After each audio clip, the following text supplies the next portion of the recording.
Radio Ciudadana presenta México y sus historiadores, episodios y personajes de nuestra historia en voz de sus investigadores. Conducen Elsa Aguilar Casas y Pablo Serrano Álvarez.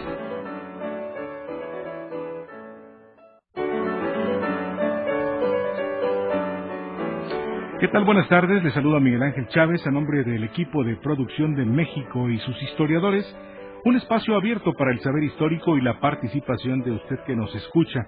Le doy la más cordial bienvenida a Pablo Serrano Álvarez, conductor de este programa. Pablo, ¿cómo estás? ¿Qué tal, Miguel Ángel? Buenas tardes, amigos y amigas que nos escuchan. Bueno, los vamos a invitar como siempre para que estén en contacto con nosotros, pero antes, mire, hoy sabremos quién fue Gustavo Adolfo Madero, hermano menor de Francisco y Madero, también asesinado precisamente en los días de la Decena Trágica cuando fue apresado y asesinado el presidente de México.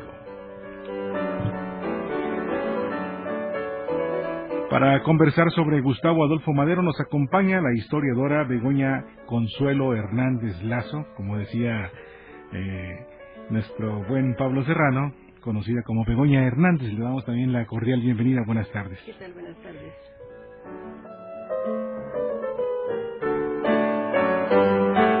Nuestra invitada es doctora en Historia por la UNAM. Ha centrado su interés de estudio en el periodo de la Revolución Mexicana e historia del movimiento obrero en México durante el siglo XX. Durante 20 años impartió cátedra en el Colegio de Historia de la Facultad de Filosofía y Letras de la UNAM. Se ha dedicado a la investigación histórica, en especial en el que fuera Instituto Nacional de Estudios Históricos de la Revolución Mexicana, ahora Instituto Nacional de Estudios Históricos de las Revoluciones de México, INERM, el Museo Nacional de la Revolución, el Colegio de México y en la coordinación de investigación de proyectos especiales en el Archivo Histórico del Centro Cultural Manuel Gómez Morín. Ha publicado catálogos de archivo y diversas obras de difusión histórica. A su vez ha coordinado varias investigaciones históricas e iconográficas y ha colaborado en diferentes reseñas, prólogos y artículos en revistas y libros sobre la Revolución Mexicana e historia contemporánea de México. También ha impartido cursos y conferencias sobre los temas antes mencionados. Actualmente trabaja en la publicación de su tesis doctoral titulada Demetrio Vallejo Martínez, un luchador social, 1910-1985.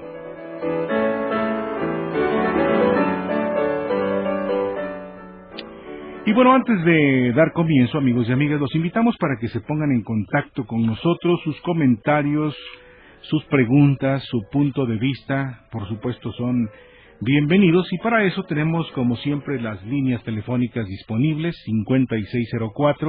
5604-8229, 5604-7926, y también nuestra línea sin costo, el 01800-670-1680. Y además, Miguel Ángel, ahora vamos a regalar 5 libros que se llaman Testigos de la Primera Insurgencia, para que nuestros amigos que nos hagan comentarios, preguntas, se los lleven. Son 5 libros nada más el día de hoy. Muy bien, pues entonces comenzamos, así que pónganse a marcar. Su participación, ya lo decía, es muy importante. Llámenos. Gracias. Begoña, estamos en el mes del centenario de la Revolución Mexicana, este gran movimiento social que inauguró el siglo XX, creo que en el mundo. Sí. Y, bueno, las figuras fundamentales de esta gran revolución, pues fueron los hermanos Madero. ¿Por qué esta familia se ve envuelta en esta vorágine de la Revolución Mexicana? Bueno, yo quisiera entender un poquito la cuestión de cómo se va involucrando, sobre todo Francisco Ignacio Madero, que es el hermano mayor, en este proceso de la democracia en México. Él en especial empieza a buscar las alternativas para poder poner a disposición de los mexicanos un nuevo partido político que vaya en contra de la imposición que se ha vivido del gobierno dictatorial de Porfirio Díaz. No quisiera ahondar mucho en todo lo que fue el gobierno de Porfirio Díaz, porque nos llevaría toda la hora y muchísimo. algo más, pero pues sabemos que hubo toda una situación de orden y progreso que en un principio le dio al país mucha estabilidad económica, hubo mucha infraestructura que el país necesitaba después de un siglo XIX de mucho guerra civil y mucho movimiento de los propios mexicanos, y por lo mismo Porfirio Díaz va a ser un factor fundamental para darle paz y progreso al país. Sin embargo, ya para cuando inicia el siglo XX, empezaron a venir los problemas que el propio Porfirio Díaz ya no podía detener, que era otra situación. Tanto en Estados Unidos como en Europa se viene una depresión económica muy fuerte. Esto afecta mucho la economía del país y viene entonces a derivar en otras demandas de los propios mexicanos sobre lo que está pasando en México. Sobre todo los maderistas, ¿no? Que empezaron un poco a cuestionar desde 1901, ¿no? En esta situación sí van a estar los maderistas. Va a ser una familia del norte de México, que no va a estar tan alterada su situación económica, porque el abuelo Evaristo Madero va a ser un personaje que va a trabajar mucho durante el siglo XIX para armar todo un consorcio económico, y es un empresario que lucha por sacar adelante a la familia y además tener una fortuna de mucha importancia. Eran de los más ricos en aquel Eran de entonces. los más ricos en Coahuila. En Coahuila, Nuevo León, ellos tienen una situación de privilegio, pero, sin embargo, su situación económica no está a la par con la situación política con Porfirio Díaz. Porfirio Díaz va a tener sus enemigos y sus amigos en la cuestión política, en donde Evaristo Madero no es uno de sus privilegiados, porque él había estado como gobernador de Coahuila en un momento dado cuando fue Manuel González presidente, y entonces en ese momento Porfirio Díaz hizo a un lado a Evaristo. O sea que los Madero ya habían probado las mieles de la política, ¿no? Ya desde el abuelo Evaristo, él había sido ya gobernador, y entonces en esta situación empieza en el siglo, ya los nietos, que también vienen a ser una familia de empresarios que siguen la misma línea del abuelo, en especial los dos mayores, que van a ser Francisco, del hijo mayor además, Francisco Madero Hernández es el hijo mayor de Evaristo Madero. Él va a tener 16 hijos, de los cuales los mayores van a ser Francisco y Gustavo. Francisco Ignacio nace el 30 de octubre de 1873, mientras que Gustavo Adolfo van a nacer en 16 de enero de 1875. Apenas se van a llevar un año, 3 meses de diferencia, y van a ser además los protegidos del abuelo, que va a impulsar para que ellos entren de lleno a trabajar en su empresa. Esto va a provocar que entonces los hermanos estudien juntos. 20 años van a estar totalmente. Tienen una en la relación misma muy línea. estrecha ambos, Bastante. ¿no? Desde niños. Lo único que llegó a diferenciarlos, desde niños, los mismos maestras que les enseñaron a leer y escribir, la misma escuela donde se estudiaron en Saltillo, la misma escuela donde van a estudiar en Estados Unidos inglés. Igual los mandan a Francia a estudiar a los dos juntos. Se van a estudiar también sobre comercio, sobre situaciones de finanzas en el mundo, para poder entrar a México a todo este movimiento financiero. Y además después regresan a Berkeley a estudiar la cuestión del cultivo del algodón, que era lo más importante en ese momento para el norte, poder ellos sacar adelante la empresa familiar. Digamos que esta primera formación abarca desde 1880 hasta los primeros años del siglo XX. 1901 más o menos, sí. Y después el gusanito de la política le viene a Francisco Ignacio Madero. A los dos, en realidad, los dos le entran desde 1904, 1905. Ya Francisco y Gustavo y su tío José María Hernández van a participar en la fundación del Club Democrático Benito Juárez. Para poder Francisco va a resultar electo presidente de la directiva de este club. ¿De qué año estamos hablando? 1904, octubre de 1904. Y van a establecer organizaciones similares en todo el estado para poder convocar una convención, porque están preocupados por el candidato independiente para gobernar Coahuila. Esa es una de las situaciones que ellos van a tener primero. En primera instancia va a ser que no les impongan otra vez un gobernador como les ha impuesto Porfirio Díaz constantemente. Ya en 1905, los hermanos Madero van a demostrarse una experiencia política cuando se van con el médico Dionisio García Fuentes de Saltillo, que va a ser su candidato a la gubernatura de Coahuila, mientras que el candidato de Porfirio Díaz, Frumencio Fuentes, va a ser el que va a ganar porque es el que va a imponer Ramón Corral, vicepresidente ya del país. Bueno, y ese primer descalabro, de todas maneras no los hace detener, porque después se involucran en la política de Nuevo León, ¿no es cierto? Pues directamente están involucrados en la situación de lo que el país les está exigiendo. En este momento ya Gustavo se aleja un poquito, se dedica más a ser el empresario que él estaba. ¿Qué hacía concretamente Gustavo Madero? Bueno, para 1908, por ejemplo, podemos mencionar una serie de empresas que él va a tener a su cargo. Va a estar en una fábrica de hilados y tejidos, La Victoria. Luego en Parras, Coahuila, va a tener un rancho, El Perote, que es con una compañía industrial de explotadora en coahuilense. En Monterrey va a tener la compañía minera de San Pablo, la litografía El Modelo. En Zacatecas, minas de plomo y plata. En Chihuahua, la salinera. En el Distrito Federal va a ser la distribución de toda la mercancía. En Torreón va a estar la mina de cobre. En Aguascalientes, una fundidora de campanas. En Chilpancingo, depósitos de plomo. En Saltillo, fabricación de durmientes, etcétera, etcétera. Podemos seguir como 20 empresas que él va fundando desde 1897 hasta 1908, antes de que se dé la revolución. Él está involucrado por toda la República Mexicana en diferentes Mientras que Francisco, el famoso Panchito, está como que administrando ciertas empresas, pues pero en la grilla política. Él sobre todo se dedica al cultivo del algodón ahí en Parras de la Fuente. Va a estar, él más bien su sector de trabajo va a ser ahí para el algodón, el riego de este tipo de cultivo. Se va a dedicar a la cuestión de la homeopatía, que va a ser una de sus cuestiones. Y la gran diferencia que van a tener los dos va a ser la cuestión religiosa. Uno va a ser el espiritismo, no se le da a Gustavo.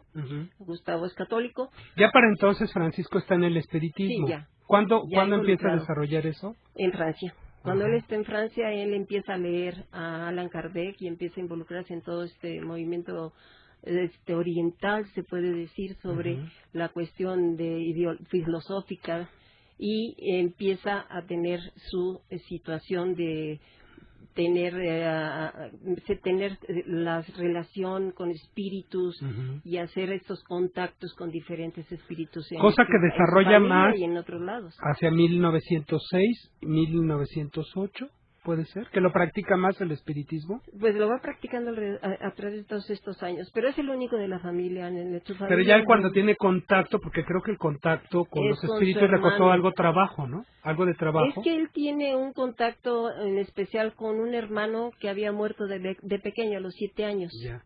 Que muere quemado, y Francisco va a presenciar más o menos cómo su hermano se quema, y esto lo va a involucrar en tener contacto con este hermano y tener una situación en donde llegan a plantear algunos personajes de la familia, que llega a tener contacto hasta con Benito Juárez. Sí, pero ya muy avanzado en el tema de la lucha política, ¿no? Sí, porque está involucrado en ambas cosas, y lo principal de él, sobre todo en 1908, va a ser la publicación de su libro, La Sucesión Presidencial en 1910. A eso iba yo, porque Nacional Democrático. A inicios del año de 1908, según cuentan la historia oficial, las declaraciones de Porfirio Díaz al periódico Pesos Magazine, que dice que que el pueblo mexicano ya está apto para la democracia y que él ya no va a meter las manos en la sucesión, enciende luego el ánimo político de Pancho Madero. ¿Es cierto esa versión? Es cierto. Porque ese mismo año empieza a escribir el libro en el verano, ¿no? Sí, como ya decíamos, desde 1904 1905 él ya está involucrado en hacer cambios a nivel local. Ya para cuando se da esta entrevista de de Porfirio Díaz con Krillman, entonces es cuando él se lanza a hacer estudios, a analizar la situación del país en todo el siglo XIX, en esos meses, y hace ¿no? este estudio en especial para poder lanzar una propuesta de qué está pasando en México. Y es cuando él propone que la situación, que como se puede resolver las problemáticas que está viviendo México ya en 1908, después de esta crisis económica que vive el país, es el cambio político, y sobre todo a través de su lema sufragio efectivo, no reelección. Ahora, en el libro de la Asociación Presidencial, en realidad lo que Francisco I. Madero plantea es que haya un cambio político de la vicepresidencia, ¿no? Más que del presidente Porfirio Díaz, es decir, que paulatinamente vayan transformándose las estructuras de poder y los personajes. Esa es la primera propuesta, ¿no? Pero en realidad yo creo que también existía la edad de Porfirio Díaz. Porfirio Díaz había nacido en 1830. Para 1910 Porfirio Díaz cumplía sus 80 años. Así es. Entonces, lo que se plantea también es que en este momento también ya están viendo que Porfirio Díaz está en la decadencia, se puede decir, aunque no de inteligencia, era un hombre muy inteligente, muy capaz. Tenía los resortes bien puestos. Muy bien puesto todo, pero finalmente esperan también que se muera en algún momento. Y esto, entonces, por eso, la opción era la vicepresidencia. Así es. Porfirio Díaz les gana en 1905 esta situación, cuando mete a Ramón Corral como vicepresidente, como su sucesor. Así es. Exactamente, avanzando a toda esta propuesta de que venga otro vicepresidente y les gane a los científicos el poder que ya tienen adquirido, ¿no? Sí, porque la propuesta de Madero iba en el sentido de que, bueno, se nos ha dado orden, se nos ha dado progreso, se nos ha dado la paz, pero es necesario un cambio político hacia la democracia. Y este cambio político, lo propone la sucesión presidencial, tiene que ser paulatino, ¿no? Entonces empezar como de abajo para arriba. Bueno, finalmente esta propuesta hizo eclosión porque la tosudez del dictador Porfirio Díaz impidió que fuera de esa manera, ¿no es cierto? Así es. ¿Qué opinaba Gustavo Madero en 1908 acerca de estas propuestas de su hermano? Gustavo estaba más involucrado en la cuestión empresarial, pero sí recibe con mucho gusto el libro de su hermano, lo distribuye, salen 3,000 ejemplares de la obra, y hay una reedición. El mismo Francisco le pide a su hermano Gustavo que le ayude a hacer la reedición económicamente, porque también empieza a tener ya Francisco la necesidad de buscar que su familia lo apoye económicamente para distribuir el libro. El libro le llega a Porfirio Díaz, le llega a todo el gabinete, a todos los que él considera que es necesario que sepan lo que él quiere hacer. No es un secreto, es algo que él está dispuesto a compartir para que se haga algo realmente democrático. Así es. Entonces, ahí es donde Gustavo está de acuerdo con su hermano, él quiere involucrarse y empieza a trabajar con él, no muy involucrado en la formación ya del partido antirreeleccionista. Que eso ya fue. Hay que recordar que también está Bernardo Reyes. El general Bernardo Reyes fue otro de los opositores, se puede decir entre comillas, a Porfirio Díaz, que en un momento dado también forma su partido y se lanza también como vicepresidente. Porfirio Díaz le calma los ánimos porque además es el militar de fama que le tienen mucho miedo de que entre en esta dinámica porque podía controlarles el ejército, y entonces Porfirio Díaz lo saca de la jugada mandándolo a Europa a hacer estudios diplomáticos, y entonces es cuando Madero queda directamente involucrado ya con el partido antirreeleccionista y con los reyistas para poder sacar adelante su proyecto. Así es. Vamos a una pequeña pausa. Sandra. Claro que sí, Pablo. Usted está escuchando México y sus historiadores, y para usted tenemos 5 ejemplares del texto Testigos de la Primera Insurgencia. Así que le invitamos a que se comunique a través del 5604-8229, 5604-7926, o bien a través de nuestra alada sin costo 01800-670-1680. Llámenos y comparta con nosotros, con nosotras, sus comentarios. Gracias, Sandra. Begoria, en esta vorágine de la organización del partido antireeleccionista, en esta vorágine por la campaña política que hace Francisco I. Madero, ¿qué papel juega Gustavo? Porque Gustavo siempre se le ve como atrás de Francisco, como consejero, pero yo creo que, bueno, tú hiciste un espléndido trabajo sobre Gustavo Madero, hiciste una biografía de él, era como más racional, como más objetivo, como más centrado. Más práctico. Él sí pensaba que en ese momento no era el momento para él de involucrarse con su hermano. Él no se involucra directamente en las giras, él está enterado de todo lo que está haciendo Francisco, aunque en estos momentos también está viajando mucho, siguiendo en su cuestión empresarial, pero está enterado de que Francisco se va a forma el partido antireeleccionista, el periódico, el antireeleccionista, que también es algo muy importante, y en un momento dado, cuando empieza a dar la situación ya de represión también a todo el movimiento antireeleccionista, Gustavo sí toma sus reservas y le dice a su hermano: ten cuidado, esto es muy peligroso, al igual que el papá. Todos ellos es cierto, están porque en hubo esa una reserva. reunión, perdón que te interrumpa, hubo una reunión con la familia cuando ya se lanzó de lleno a la política, ¿no? Desde que lanza la sucesión presidencial, desde que Francisco se lanza con ese libro, la familia empieza a darse cuenta de que... ¿Qué le dijeron? Pues de que no era el momento, en especial el abuelo Evaristo estaba asustadísimo. Él decía que no era posible que se lanzara a estas condiciones cuando Porfirio Díaz podía reprimirlo.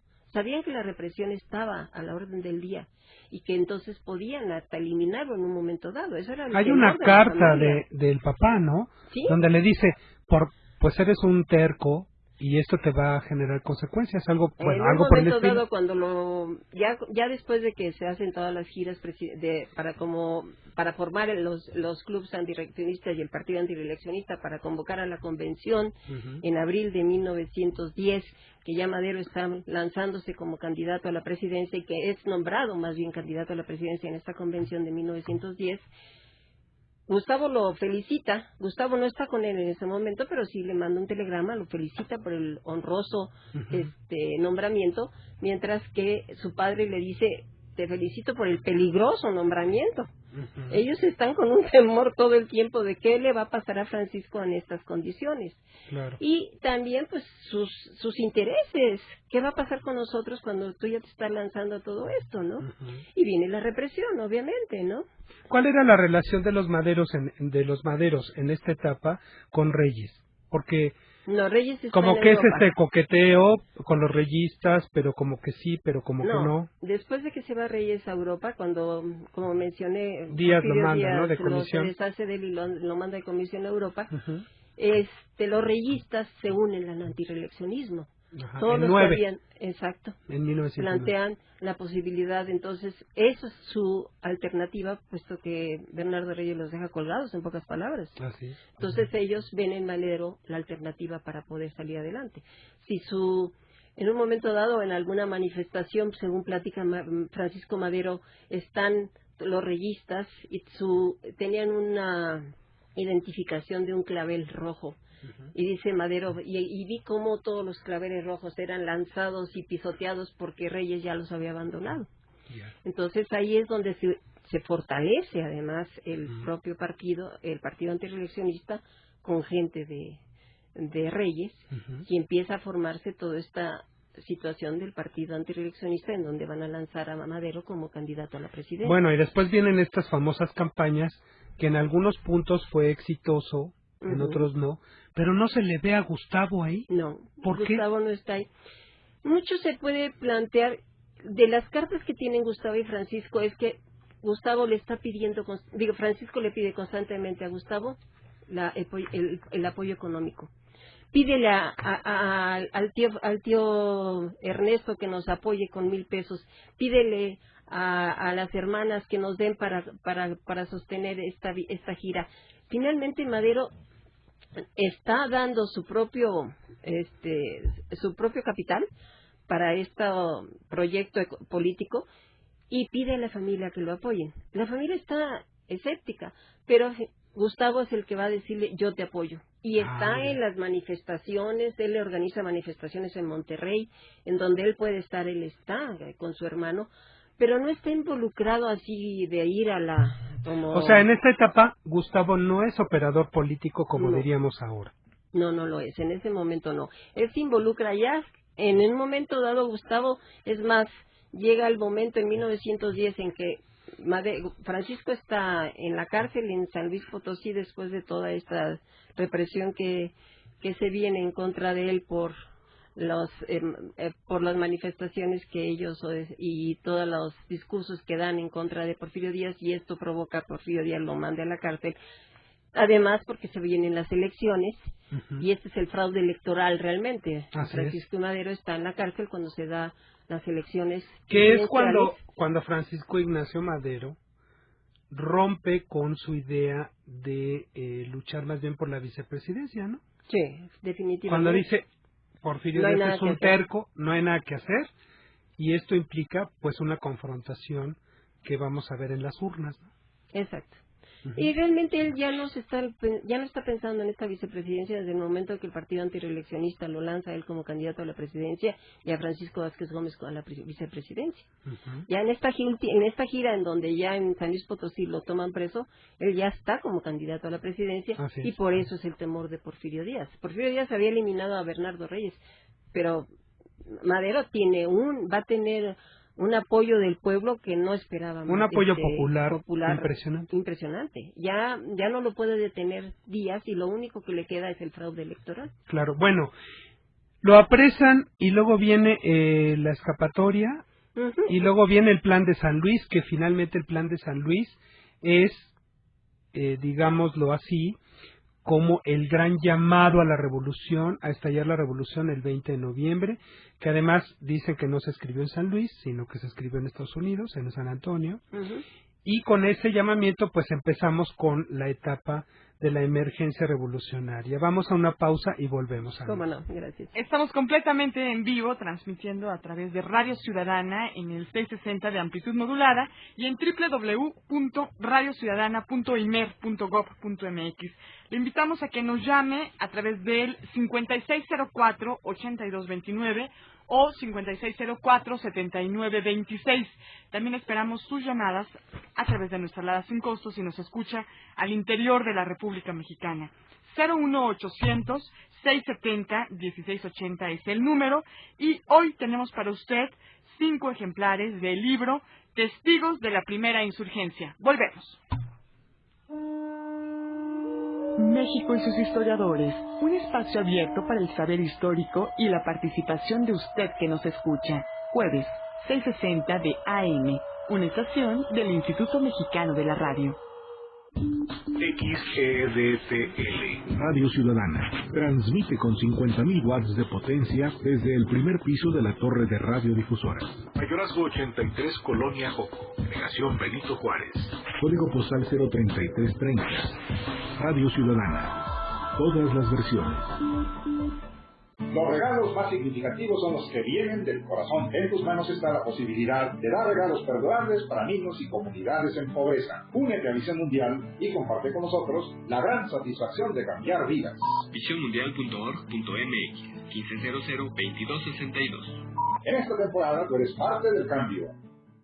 Yo quiero tener un país mejor, un país de éxito, un gran país. Por eso estudio, porque quiero ser una gran profesionista. Por eso, gracias a Décalos, gracias a ti, en el 2010 somos más de 100,000 becarios. Gracias a tu donativo, esto es realidad. Gracias a ti, me gradúo. Gracias por ayudarme a lograr este objetivo. Gracias. Muchas gracias. Décalos, hay talento, solo falta apoyarlo. Esta es la cartelera del Auditorio Nacional. Nora Jones, 5 de noviembre, 20:30 horas.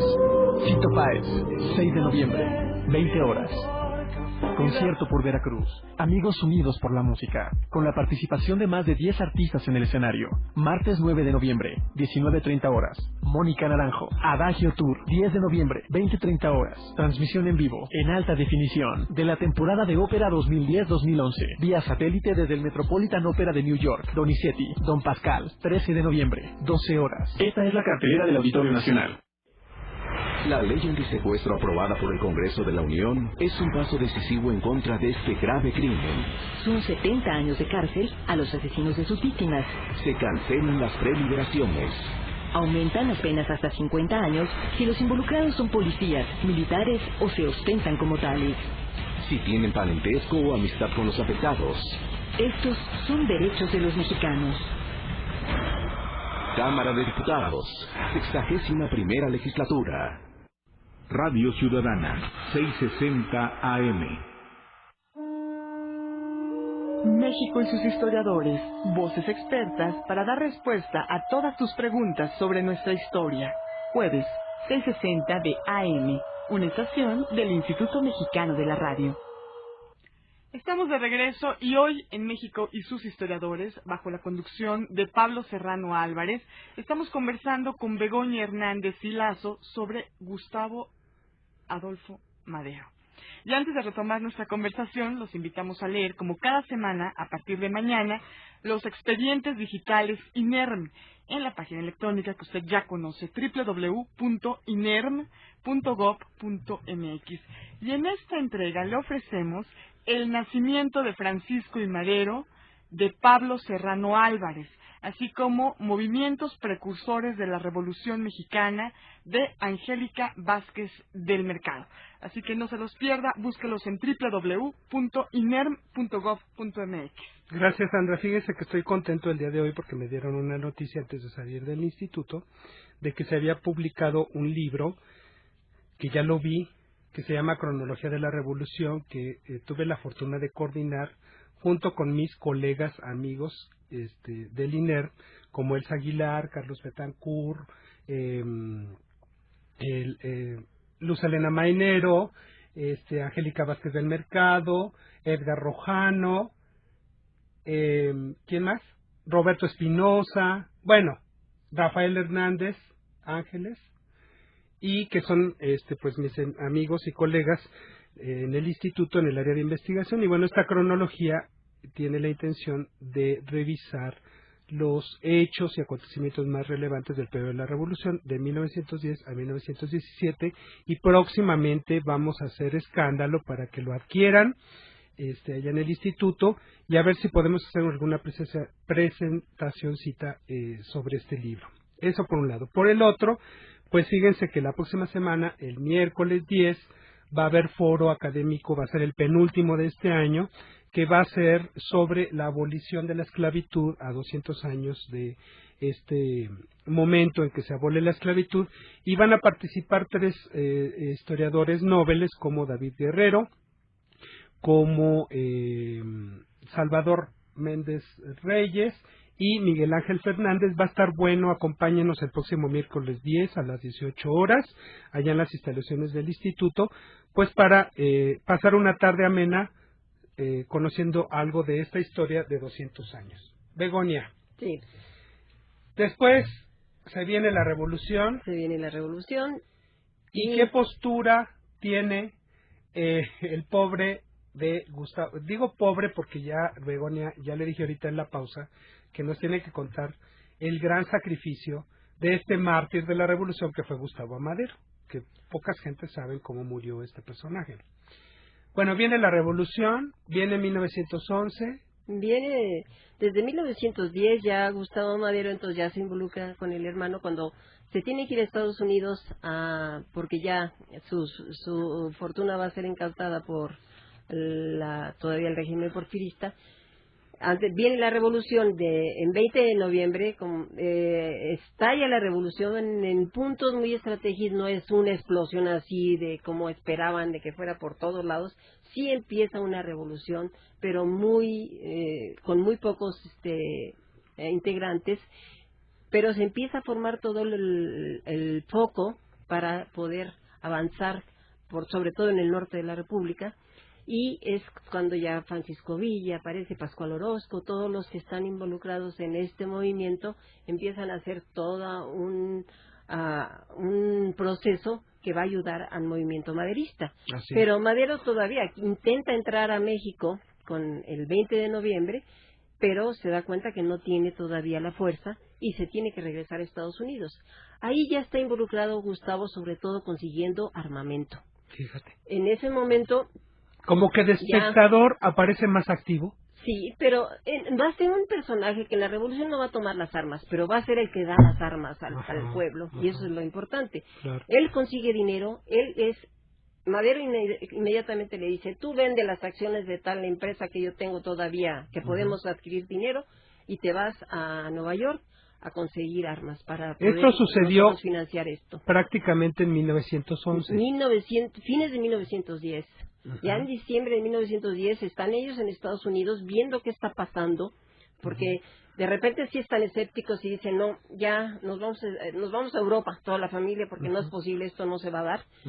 Pero Roque Estrada es el que les dice, espérense tantito porque esto está avanzando.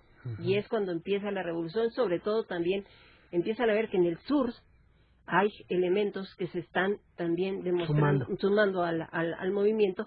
¿Por qué? Porque ya empiezan los campesinos que están con Zapata, empiezan también con Burgos, Zapata, todos los que están en toda la zona de Morelos, empiezan también a ponerse en acción. Ya en 1911 pues ya está el proceso en avance, ya Gustavo Madero va a estar como agente confidencial primero, porque también tienen que hacer relaciones con Estados Unidos para que no los expulsen, para decir nosotros estamos aquí nada más trabajando por nuestra cuenta, pero Estados Unidos también ya se da cuenta que hay un movimiento en donde se dan cuenta que ya también Porfirio Díaz ya no les está sirviendo como presidente y que empiezan también a apoyar a Madero.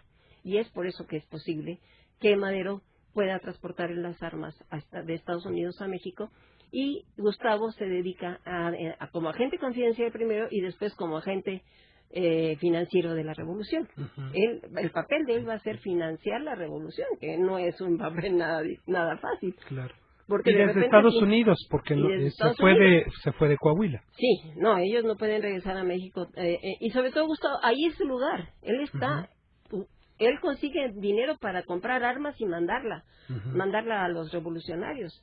Si no, ¿con qué van a trabajar los revolucionarios si no es con eso? Ya después Madero, febrero, marzo, es cuando ya Madero se cruza la frontera, Francisco con su hermano José, cruza la frontera y empiezan ellos ya a participar, se unen, se encuentran con Pascual Orozco, con Francisco Villa, y empiezan ellos también a dirigir el movimiento ya más consistente en Chihuahua, sobre todo, ¿no? Bueno, y el gran triunfo, más fuerte. El gran triunfo de los tratados de Ciudad Juárez. Los tratados de Ciudad Juárez. Finalmente eso desencadenó la renuncia de Porfirio. La renuncia de Porfirio Díaz, y lo único fue que se tuvo que acordar que Francisco León de la Barra quedara como presidente suplente para que pudiera convocar elecciones. La renuncia de Porfirio Díaz, que se fuera a Europa y entonces convocara las elecciones con Francisco León de la Barra como presidente provisional. Y es cuando entonces ya viene otra etapa en donde también Gustavo va a estar muy involucrado con su hermano formando el Partido Constitucional Progresista, que es el centro que va a dirigir el proceso electoral final. En este momento ya ellos ya no consideran que el partido antireeleccionista sea la opción como partido antireeleccionista, y hay también un problema con los hermanos Vázquez Gómez, con Francisco y con Emilio, porque finalmente ellos sí mantienen su partido antireeleccionista, mientras que Gustavo y Francisco se lanzan, y Pino Suárez, ya está Pino Suárez también en el escenario, para poder lanzarse con el Partido Constitucional Progresista, para poder lanzar a Madero como presidente de la República y convocar a las elecciones, que como sabemos se dan ya en noviembre de 1911. Ya Madero toma la presidencia formalmente, y después de que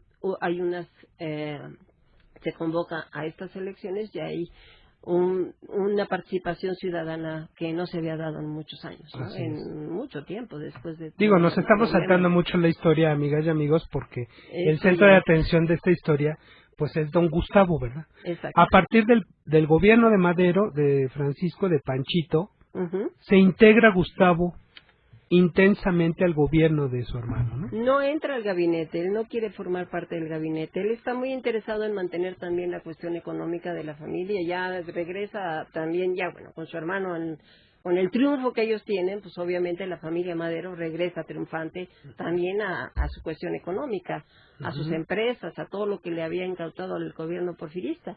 Y entonces Gustavo también le interesa eso. Además ya hay ciertas propuestas con la cuestión petrolera, que Gustavo está muy involucrado, y entonces él empieza a darse cuenta de que su papel es por fuera, no estando en el gabinete de Francisco, pero por fuera él va a estar haciendo sus movimientos. Pero si era operador político, Begoña. Sí, porque él va a estar como diputado en la 26 legislatura. Ahí es donde él va a controlar los partidos políticos, las cuestiones de las redes políticas que se están armando en contra de su hermano. Y él con el que tiene mucha empatía es con el vicepresidente, con José María Pino Suárez. Los dos se dan cuenta que lo que necesita Francisco también es una mano dura. Francisco va a tener muchos problemas con Zapata, porque dentro de las propuestas que te dan en el programa del partido, del programa de San Luis Potosí, va a ser que se va a hacer la entrega de tierras. Así es. Y al darse cuenta los zapatistas que esto no se está dando cuando cuando triunfa la revolución, empieza a haber reclamaciones. Así es. Y entonces es cuando Zapata también se lanza con el plan de Ayala en contra del gobierno maderista. Pascual Orozco también empieza a formar su grupo. Reyes también, Bernardo Reyes está también con los militares haciendo su grupo en contra del gobierno. Félix Díaz también. Félix Díaz, con Félix Díaz y Bernardo Reyes están en esa, tienen que tomar presos a unos, llegan a tener todo este movimiento en donde yo creo que uno de los problemas principales también del gobierno de Madero, ya estamos en este gobierno tan complicado, va a ser que él, en vez de sustituir totalmente al ejército, se queda con el mismo ejército con el que habían peleado.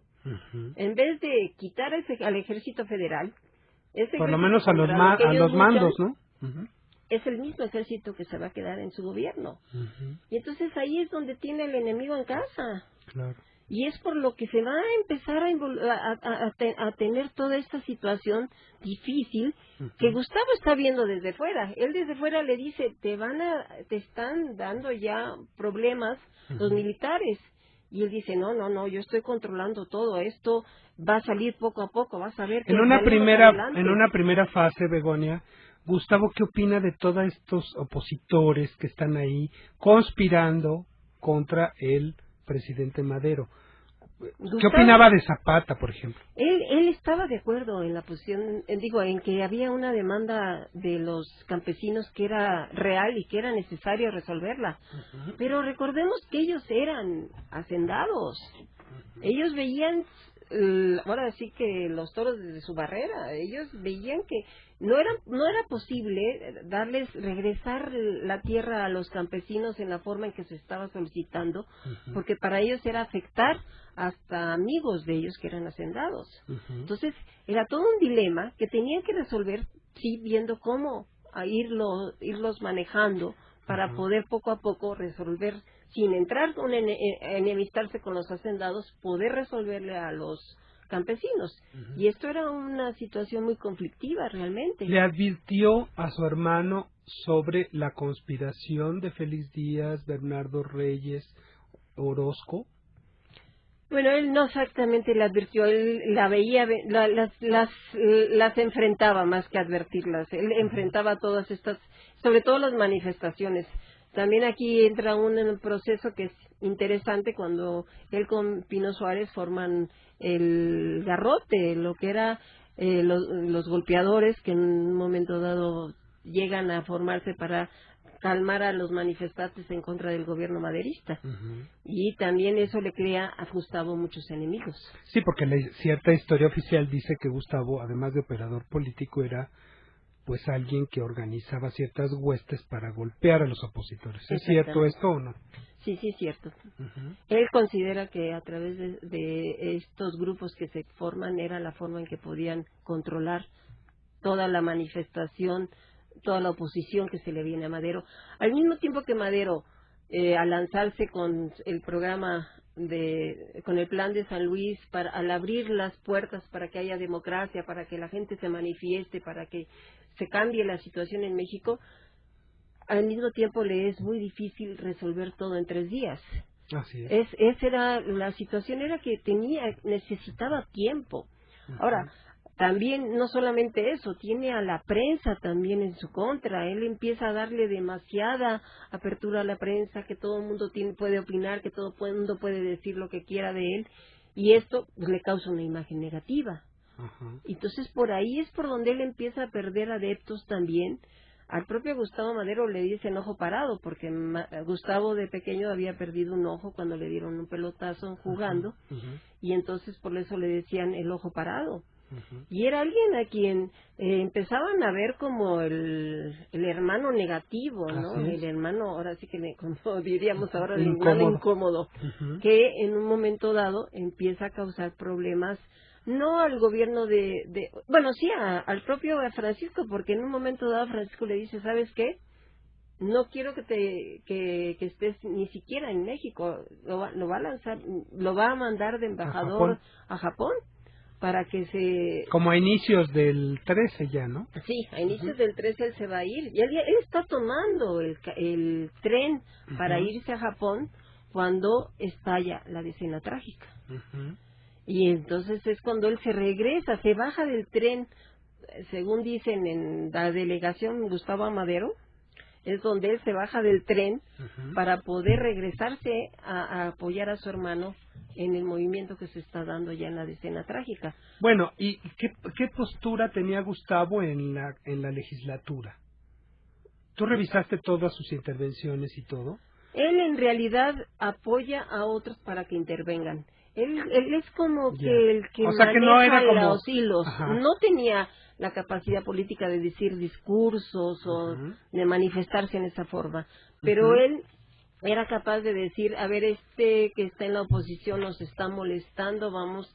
Entonces lanzaba a algún otro más capaz en la cuestión política para poder apoyar a sus propuestas. Del grupo de Gustavo? Del grupo de así Gustavo, políticos de la época. Exactamente, Luis Cabrera estaba entre ellos. Pallavicini también. De la 26 legislatura estaban, ahorita se me fueron algunos nombres, pero eran algunos de los que... Pero vamos, había un grupo tener mucha participación con Gustavo, ¿no? sobre todo en el Congreso Constituyente de 1917. ¿Cuándo hace su aparición Victoriano Huerta en la relación con los Madero en este momento del gobierno? Bueno, Gustavo, en realidad la situación es cuando se viene explota la decena trágica, Bernardo Reyes y Félix Díaz salen de la cárcel y van a dirigir el movimiento hacia Palacio Nacional. En Palacio Nacional se enfrenta Bernardo Reyes con la Guardia Presidencial y se asesina, bueno, lo matan, ahí no es asesinado porque es un enfrentamiento entre militares, y ahí muere Bernardo Reyes. Félix Díaz se va a la Ciudadela a parapetarse, y en ese momento surge Victoriano Huerta a presentarse con Madero porque el jefe del ejército de Madero es herido, Lauro del Villar. Entonces, en ese momento es cuando en la necesidad que tiene Madero de tener un dirigente militar, surge también Victoriano Huerta, porque era en grados militares era el que le correspondía en ese momento. Ahora, ya antes había tenido encuentros, ¿no? Una, con Madero. 2, él había conspirado hasta cierto punto en contra del presidente. Es invitado, ¿no?, a conspirar, ¿no?, Victoriano Huerta. Sí, pero como que Victoriano Huerta sí se da cuenta que todavía no era el momento de tomar, con el mismo Bernardo Reyes y con Félix Díaz. Pero Victoriano Huerta toma sus reservas para poder enfrentar. Ya cuando se da cuenta que él sí puede ya involucrarse, es en esta ya cuando se viene el enfrentamiento entre los militares con Francisco y Madero, y es en ese momento en donde se va a cambiar todo el movimiento militar que él está dirigiendo, mientras Francisco y Madero se va a Cuernavaca por Felipe Ángeles, que era el militar de sus confianzas, que era su amigo además, el más Felipe especializado, Ángeles, el más fino, ¿no? Bueno, el que en el que confiaba Madero. Entonces es cuando Huerta hace todos sus contactos para poder quitar a Francisco del poder. ¿Por qué Madero tiene tanta confianza en Victoriano Huerta? Es que eso en la historiografía no queda claro. No nos queda claro porque, bueno, lo manda a combatir al orozquismo, ¿no? Ah, sí, en un momento previo. Sí, cierto. Pero después se le parapeta ahí y le da toda su confianza. No se entiende esa relación. ¿Le tendría miedo tú? No, porque en realidad lo que pasa es que Victoriano Huerta sí le demuestra tener una capacidad militar importante. Pero aparte, queridos amigos y amigas, ahora se ha hablado de cómo era labioso Victoriano Huerta. Sí, señor presidente, yo estoy con usted, yo estoy de su lado, pero pues puras mentiras, bien que conspiraba contra el presidente, ¿no? Bueno, y hablando de la situación que se da, por ejemplo, cuando se da la lucha contra Pascual Orozco, ahí en el norte, es cuando también se viene el enfrentamiento con Francisco Villa. Que los propios, uno de los hermanos Madero, Raúl, va a ser el que va a defender a Francisco Villa de que Victoriano Huerta lo fusile por robarse un caballo. Y es cuando Madero manda la orden de que Francisco Villa se venga a la cárcel de la Ciudad de México y en un momento dado le salva la vida a Francisco Villa para poder... y Francisco Villa en la cárcel es cuando se da cuenta de todos los movimientos que están teniendo. Ahí se dice también, y hay certeza, de que Gustavo Madero tiene contacto con Francisco Villa cuando Villa está en la cárcel, que para saber qué está pasando, qué conspiraciones hay dentro de la cárcel. Y por eso también, bueno, se plantea la posibilidad de Francisco Villa para salir de la cárcel. Así es. En un momento dado de la nada surge la posibilidad de que Francisco Villa se involucre ahí con uno de los guardianes y que lo puedan dejar salir, ¿no? Es porque ya Villa, en ese momento ya Villa tiene información de que se está formando la conspiración, Bernardo Reyes, Félix Díaz y los militares, y que entonces él tiene que irse al norte para traer gente a apoyar a Madero. Pero se tardó mucho, ¿verdad? Pues es que no le da tiempo, más bueno, todo explota en una forma en donde ya no van a tener el tiempo necesario para controlar esa conspiración. Y otro personaje siniestro de esta historia es Henry Lane Wilson. También esa situación del embajador de Estados Unidos va a ser una Nunca quiso atmósfera bastante negativa para Madero. Bueno, cuéntanos de qué manera en la decena trágica se ve involucrado Gustavo. Pues Gustavo se ve involucrado desde el momento en que se dan cuenta que empiezan a lanzarse los militares en contra de... Y él empieza a buscar quiénes son los que dirigen el movimiento. Como decía yo, mientras Francisco está buscando a Felipe Ángeles para que venga a apoyarlo para armar el ejército que necesita para tener la defensa en la Ciudadela, en ese momento ya Gustavo se está dando cuenta que hay ciertas alianzas de Victoriano Huerta con Félix Díaz. En ese momento también, cuando llega Francisco y Madero, Gustavo le dice a su hermano, es más, toma preso Gustavo a Victoriano Huerta. Así es. Le quita su pistola, le dice a Francisco, este hombre te está traicionando. Y Francisco se voltea y le dice, a ver, ¿qué es lo que usted me puede decir al respecto? Y Victoriano Huerta le dice, deme 24 horas para que yo le dé la solución. Es lo que yo les digo. O sea, yo soy leal a usted y a su gobierno, ¿no?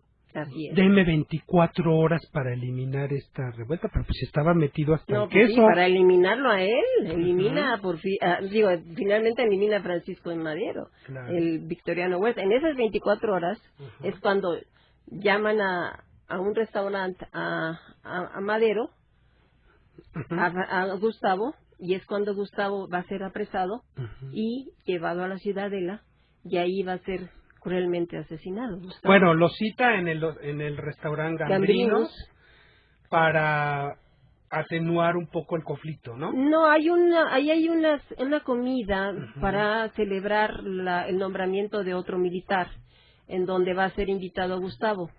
Ajá. Finalmente, Gustavo sabe que va a estar ahí Victoriano Huerta, y Gustavo quiere estar cerca de Victoriano Huerta para estarlo vigilando, pero no se da cuenta. Le hacen una jugada en este momento hay una jugarreta en donde Gustavo va a ser apresado. Sí, porque le dice Victoriano Huerta, présteme su arma, porque fíjese que se me olvidó una o no sé qué. Le quitan el arma a Gustavo.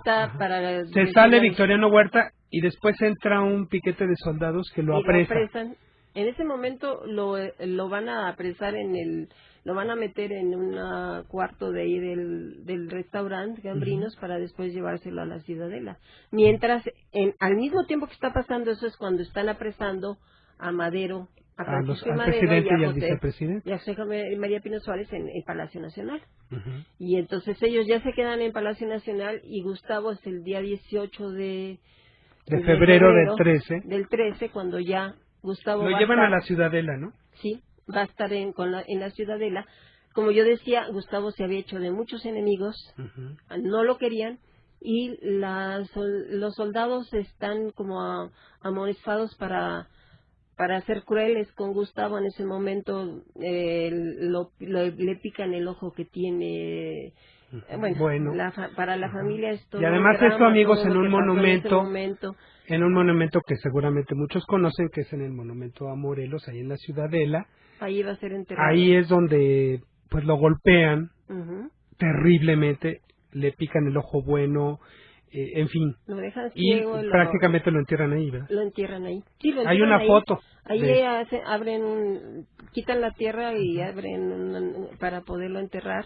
La familia le cuesta mucho trabajo de encontrarlo, hasta que pueden, a través de ciertas personas que ellos conocen del gobierno, descubren dónde está, y solamente por el pistol de oro que llevaba él puesto es que lo reconocen. Claro, porque estaba desfigurado. Pero lo más dramático, amigas y amigos, es cuando la mamá de Francisco y Madero va a Palacio y le da esta terrible noticia a su hermano. A Francisco. Y entonces hay una descripción de Márquez Sterling, el embajador cubano en México, que es aterrador. O sea, se le conmueve uno todo, porque el hombre sollozó, lloró toda la noche antes de que fuera sacado de Palacio Nacional para ser asesinado el 22 de febrero, ¿no? Exactamente. Pero la muerte de Gustavo sí va a ser algo que Francisco se va a arrepentir mucho de todo lo que él no hizo, a raíz de todo lo que Gustavo mismo le había dicho que iba a suceder. Claro. Y esto, pues para él fue algo totalmente dramático. Bueno, esta historia es terrible, Begonia. Gracias por venir a México Sus Historiadores, porque mi productor me está apresurando por el tiempo. Muchas gracias, te lo agradezco. Y bueno, gracias a todos los que llamaron, a Noé Enríquez, a Delfino Rojas, a Hilda de San Román, a Teresita Hernández López, a Rivera Vázquez, a Estela Miranda Bish, a Paula Rueda, a Fernando Ramán. Muchas gracias y nos vemos dentro de 8 días. Sandra. Muchas gracias. Así es, los ganadores de Testigos de la Primera Insurgencia, Testigos de la Primera Insurgencia son Noé Enríquez, Fernando Román, Hilda de San Román, Estela Miranda Beach, Teresita Hernández López y N. Rivera Vázquez.